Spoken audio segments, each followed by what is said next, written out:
Hey guys, it's Elaine, and this is video number 2 in the series of updates of where things are within the coming of nighttime, or ATCON for short. And what you're seeing here is me working on page 11. Page 10, whoo, that was a monster. Page 11 was a little easier.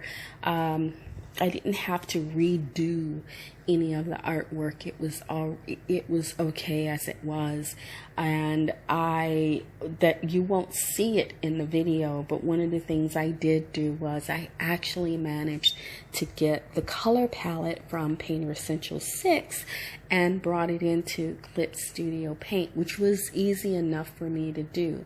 It was just pull up the workspace with the palette front and center, make a screenshot, pull the screenshot up in paint.net, copy just that color palette, and then put that color palette into its own PNG, and then pull that color palette up in Clip Studio Paint, and then using the eyedropper tool, transfer each of those colors into the main color palette of Clip Studio Paint. And as soon as I can figure out how to create a custom color palette, that's what I'll do. But for now, I have the colors that I originally started with several years ago when I was doing this in Painter Essential 4 and 5. So I at least don't have to worry about the look and feel of the book being really different in that regards. I really like the artwork for this page. I drew that artwork about a year ago. A lot of the original artwork that was done for what was the first 2 issues when I was putting it out as a webcomic, and I think I talked about this before. The story was fine, but the art was lacking, and then I did it in grayscale, which just made it even worse. If you're going to work in grayscale or black and white, your artwork needs to be, I just felt my artwork was nowhere near what it needed to be for that medium. Black and white and grayscale, if you've ever seen a film noir movie, it has to be dramatic and intense, and I just didn't feel that the artwork, and several of the people who had looked at what I'd done at that time just didn't feel the artwork was up to it. And I had to agree with them. And besides, Blade Runner, which is a lot of what the look and feel of the piece is based on, is done in color. It's very film noir. It's a sci-fi film noir piece. It's very film noir, and it's done in color. So it's like, well, I don't need to do it in black and white or grayscale for it to be noir, but I need to have some of those noir elements. And when you see the book, you'll notice that one of the elements of film noir, at least one of the things of film noir that I took for ATCON was, yes, a lot of it is dark, but it is always a contrast between the light and the darkness. Those shadows makes no sense if you have no light. And the light is there so that you can get the idea of how deep the shadows are. And so with ATCON, we are constantly moving from dark to light and dark again. So as you go through it, the opening of the book itself, it's very dark. And then you get into the first actual scene, and it's light. But then as that scene progresses, the background gets dark. And then you have the outside night scenes, and they're all dark. And then when we come back to the next scene, things are light again, but then they go back towards the darkness, and that's sort of the pattern that goes within the book, which is very much, if you've watched any of the film noir, Double Indemnity, The Maltese Falcon, and whatnot, even Casablanca, which is film noir, you'll see there is that constant juxtaposition of light and darkness, sunlight and shadow, day and night. You are constantly going from one to the other, and I like that. And so it's something that I'm incorporating into In the Coming of Nighttime, because when I was working on the film script, it just, it just seemed to incorporate itself. And that was probably because I was sitting in the Bourgeois Pig working on the script when I wasn't at school, and they had Blade Runner on a continuous loop, and it just sort of, it just kind of jumped in my brain and became the earworm that wouldn't let me go. But anyway, goodness, I'm saying because I've done this a couple of times, and I don't write a script. Because it's like, oh, you're sitting there, you're writing a script, and half the time I'm looking at the script going off of it anyway. So it's like, okay, just get up and talk.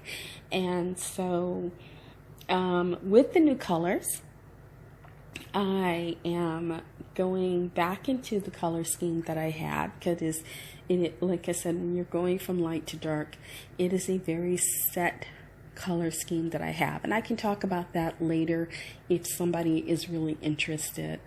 The brushes that I'm using, for the most part, I don't use 1.5 million brushes. I have my favorite brushes for Clip Studio Paint. I love the G pen because I can make it as small or as big as I need to. I love my basic Corel painter brush, which I got from Flyland Designs. If you're looking for interesting new brushes for your Corel paint, for Clip Studio Paint, go check out what they've got at Flyland Designs, and they're not expensive at all. I bought something like 400 brushes for under $10. Thank you, Brian Allen, if I haven't said that before. But as I was saying, he has a basic Corel brush, which is one of my go-to brushes. I also, whether I'm doing highlighter, shadow, I am all about my basic airbrush. And then I use the basic water blender, and sometimes I will add in a pencil. I'll add in the pencil, the eraser when necessary, but for the basics, that's it. I don't bring in other things unless I'm really doing something special, and you won't. I didn't record it, but there is a page of an air car being parked on what would be considered a helipad, I guess. It's a landing pad for air cars on the top of a building, and it's happening in a rainstorm. And I found this, one of Brian Allen's brushes. To do the rain, I found one of his splatter brushes that made great rain drops for me. And then I found another splatter brush because I had to make it look like there was rain water on the landing area. And it came out beautifully, and it was like, oh goodness, that's got to be the best one I've done so far.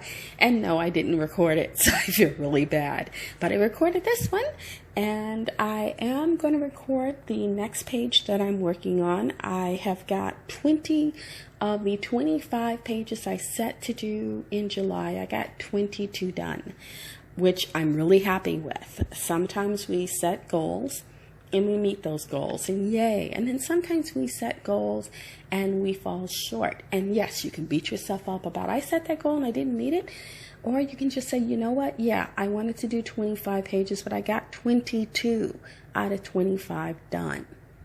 And that's a good thing, especially since, 15 of those pages also had to have narration and dialogue locked in. So it wasn't just about, redrawing or coloring or adding in new elements or whatnot. It was also, for 15 of those pages, it was also going, oh wait, I need to add all the dialogue, and I need to add narration and all that other stuff, all the text things and the balloons and all of those things that need to be layered on. That all had to be done as well. And I got it done.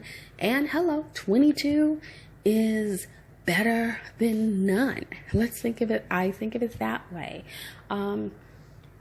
So, and I am committed. I did a webinar earlier. Well, I didn't do the webinar. I attended the webinar.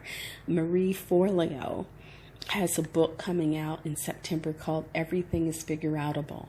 And she had a webinar today to introduce a class that she's doing in connection with that book.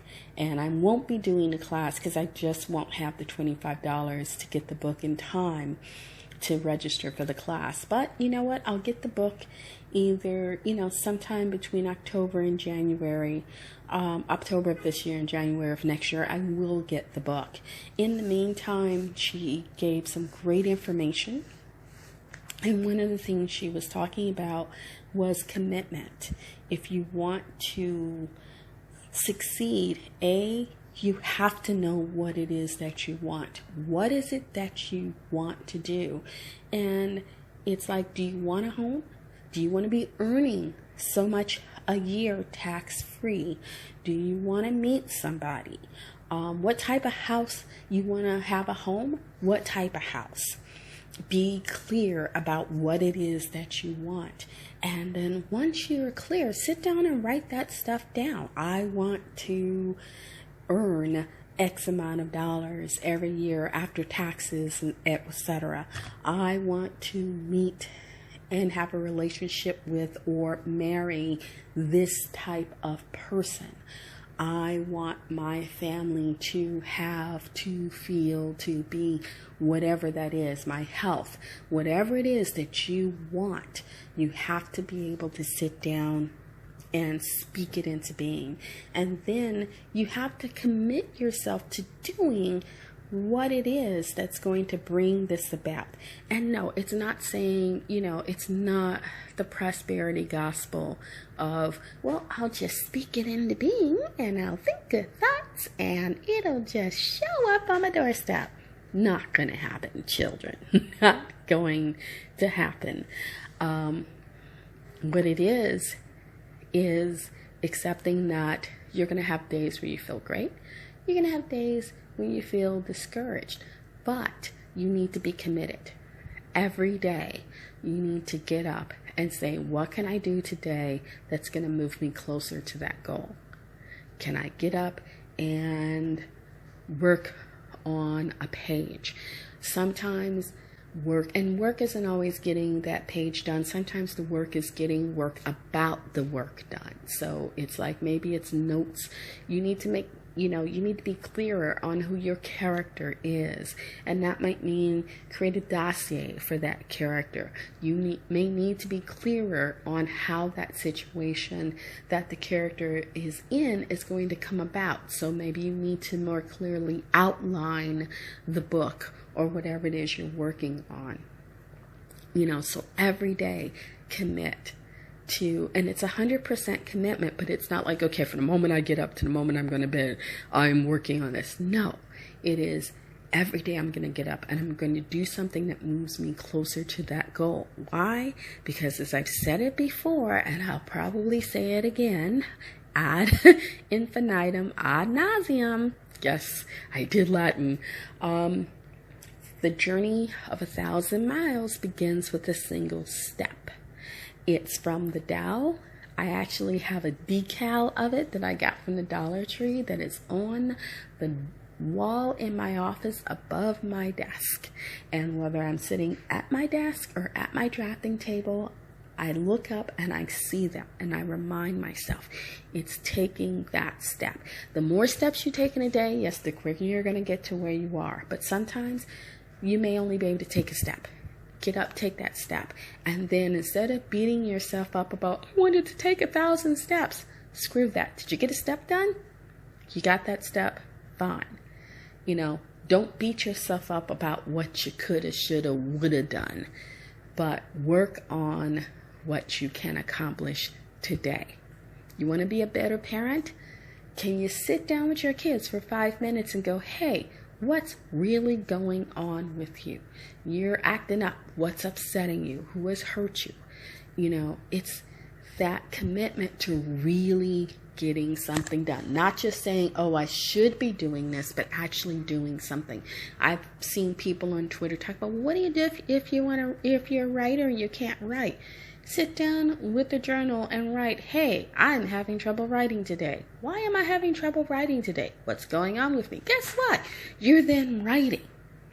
And you're working on that block so that the next time you sit your butt down, you can actually work on the story. That's a step that's moving you forward. So, everybody who watches this, I don't care if you watch it when I first put this video out. I don't care if it's 10 years from now and you just dig it up out of a YouTube archive. Make the commitment that today you're going to do something that moves you closer to whatever your goal is. And understand, we all have dreams. We all have things we want to do. And that isn't being hoes or being drug dealers or criminals. We all have dreams. And we all, the difference between the way your dream comes about, if at all, or not, is us. We have to make that decision of, okay, I'm going to get off my ass and I'm going to do something. I'm going to do something. So today, I'm going to say, if you can hear me, if you see this video, make today the day you say, I'm going to do something. And then do something. Even if it's just sitting down and saying, what does doing this look like? Where do I want to go? What does that look like? Because people say, I want to be successful. And then there are a lot of people who end up successful and they kill themselves. You know, either they do it outright or they do it slowly through drugs, alcohol, and whatnot. So when you say, I want to be successful, why do you want to be successful? What are you trying to get ultimately?